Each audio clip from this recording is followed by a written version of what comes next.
Tony dan teman-teman. Kali ini kami dari kelompok Arango Database ingin mempresentasikan presentasi kami. Anggota kami ada Philip Marsiagiani, Mafe Alfredo, dan Grace Chakra. Oke, sejarah dari Arango Database resmi berdiri pada tahun 2014 oleh Claudius Weinberger dan Frank Scheller setelah pengalaman mereka di Three Agents sejak 2004. Tujuan utama Arango Database dibuat adalah membuat database tunggal yang bisa menangani dokumen, draft, dan key value secara native. Model bisnis awal dari Arango Database adalah open source dengan edisi komunitas plus edisi enterprise berbayar. Pada tahun 2015, Arango Database mendapat pendanaan awal sebesar 1,85 juta euro untuk mendukung pengembangan produk dan ekspansi internasional. Lalu di sini ada requirements-nya. Kalau untuk operasi kita bisa menggunakan Ubuntu 20.04, 20.04 dan 24.04. Lalu biasanya dijalankan di bare metal, kemudian FM misalnya VirtualBox atau Docker. Lalu hardware-nya minimal ada CPU yang minimal 2 core tapi lebih bagus 4 core ke atas. Ada RAM-nya 2 GB minimal untuk tester, lalu 4 GB ke atas disarankan untuk produksi.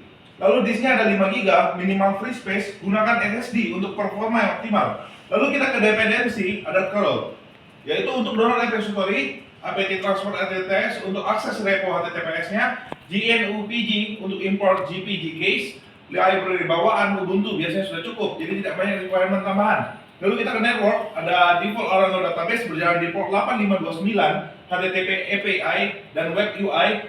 Lalu pastikan port ini tidak diblokir firewall kalau mau akses dari luar VM or host. Bisa slide selanjutnya.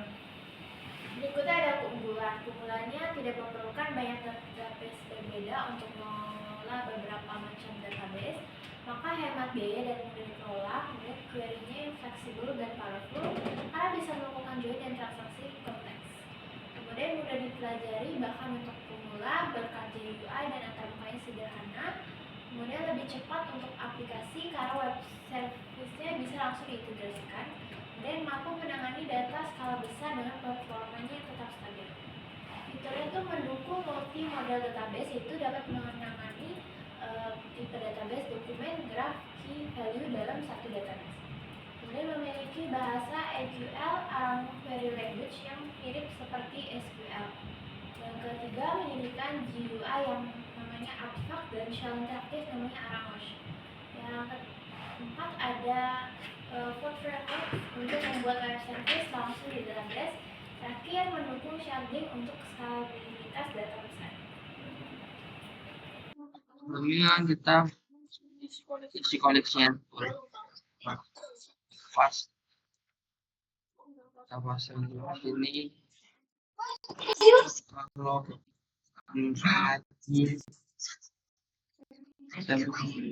kita bikin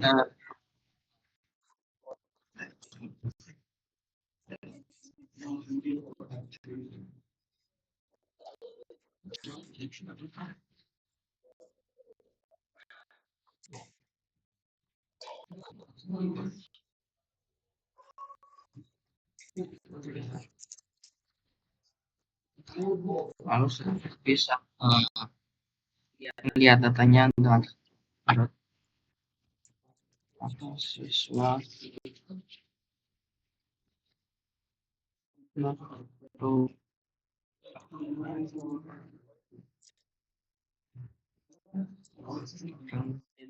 ini.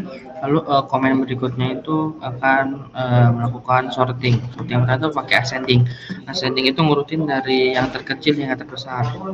Pertama kita copy tampilan datanya itu tidak urut berdasarkan hanya urut berdasarkan primary key. Nah, kita mau buat urutnya berdasarkan nomor absen. Jadi kita pakai ascending, kita paste, kita pakai for m. M itu untuk variabel menggantikan data mahasiswa. Kita sort dari absen, lalu kita ascending, lalu kita return m-nya biar muncul, lalu kita to array untuk membuat agar tampil seperti tabel seperti ini.